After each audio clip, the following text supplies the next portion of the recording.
Bonjour à tous, j'espère que vous allez excellemment bien et aujourd'hui on se retrouve pour parler cyclisme, pour faire la présentation d'une nouvelle équipe Pro Team, peut-être pas la plus connue, mais je me suis dit si je faisais la présentation de 3 des 4 équipes françaises, on allait se dire Coco, t'as pas fait la présentation de Delco cette année alors que c'est une équipe française quand même s'il y a peu de coureurs français à l'intérieur, c'est une équipe française, c'est l'ancienne équipe La Pomme Marseille qui est devenue... De toute façon avec cette équipe là c'est une année, un nom, donc désormais il n'y a plus Nippo, c'est Delco toujours, avec une formation qui mélange vieux de la vieille qui ont passé un petit peu de temps en World Tour et qui désormais encadrent des coureurs beaucoup plus jeunes. Dans cette équipe-là, il y a peu de coureurs qui ont entre 28 et 30 ans. Soit vous avez 34 et plus, soit vous avez 25 et moins.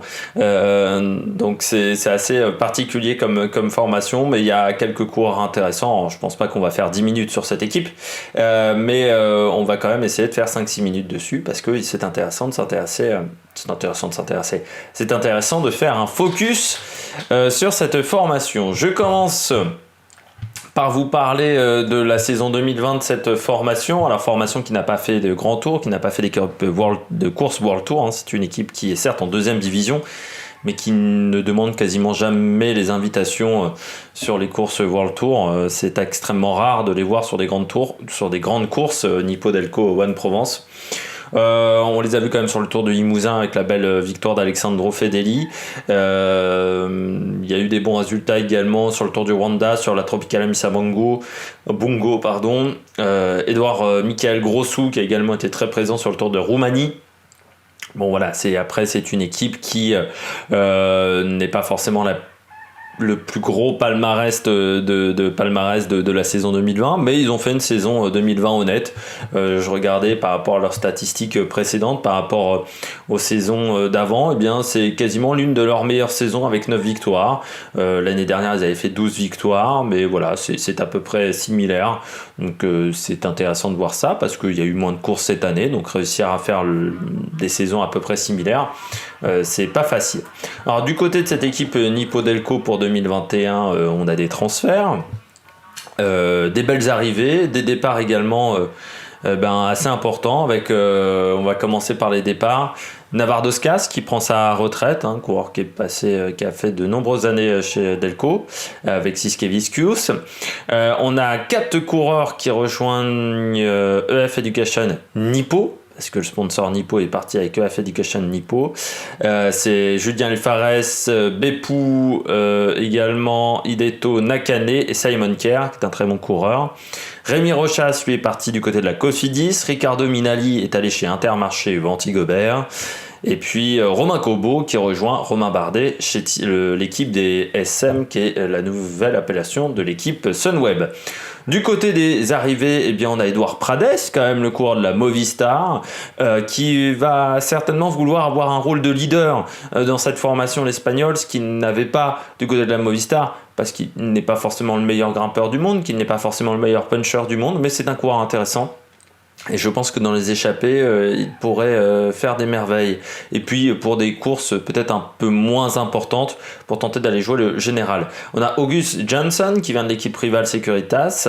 Nous avons également Jacob Debezet qui était dans l'équipe continentale Groupama FDJ qui rejoint l'équipe Delco. Et puis Mathias Le Tournier de la Cofidis, très bon coureur, qui n'a pas forcément eu sa chance à la Cofidis. Encore une fois, je ne vais pas me répéter 150 fois, mais le management assez particulier de Cédric Vasseur dans cette formation Cofidis a peut-être eu des conséquences par rapport à la Mathias Le Tournier. Puis on retrouve Clément Carisset, Alexandre Delettre, Axel Zingle et Clément Berthet, qui étaient eux en amateur en France, qui sont donc les nouvelles pépites que va tenter de former cette équipe Delco Marseille. Alors parmi les coureurs intéressants, il n'y en a pas 150. J'ai déjà parlé de Mathis Le Tournier, 25 ans, qui est un coureur intéressant parce que à la Cofidis il n'a pas eu de mauvais résultats, je trouve. Alors certes, je pense qu'il n'a pas été assez utilisé en tant que coureur, en tant que potentiel leader, mais c'est un coureur qui a des capacités, quand même deuxième de la ronde de l'Isard en 2016, et c'est vrai que sur ces saisons à la Cofidis, il n'a pas forcément été toujours très très bien utilisé. C'est pas le meilleur grimpeur du monde, mais je pense qu'il aurait pu être mieux entouré à certains moments. C'est vrai que sur le Giro par exemple l'année dernière, il se retrouvait un petit peu seul, et puis il a jamais, on lui a jamais fait confiance, je pense, également, même pour repartir en échappée.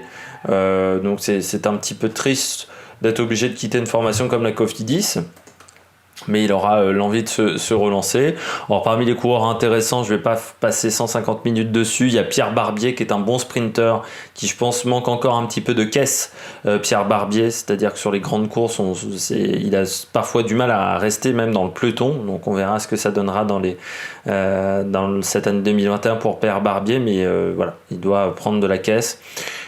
Toujours Justin Jules, à 34 ans, Justin Jules, alors qui est passé dans de nombreuses équipes, sprinter intéressant, alors qui aurait mérité d'être dans une World Tour à une époque, dans une World Tour française, parce que je pense qu'il en avait les capacités.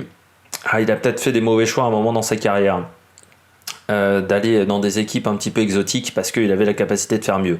Je continuerai avec Grossou, qui est un coureur quand même intéressant, le roumain, souvent dans les échappées, qui est un très bon baroudeur. J'irai voir également du côté de Siske-Viscus, parce que c'est un coureur qui est capable de faire top 10 sur Paris-Roubaix, ce qui est toujours intéressant dans les résultats de cette équipe. Et puis José Gonçalves, le portugais, 31 ans, coureur également assez polyvalent, capable de gagner sur beaucoup de terrains différents, et donc qu'on suivra aussi avec attention dans cette formation française. Bon, voilà, vous l'avez bien compris qu'il n'y a pas forcément 150 stars, et que cette équipe, on risque de ne pas l'avoir régulièrement sur les antennes de la chaîne L'équipe ou sur France 2 ou France Télévisions. Mais c'est quand même une équipe sur laquelle il fallait faire un focus.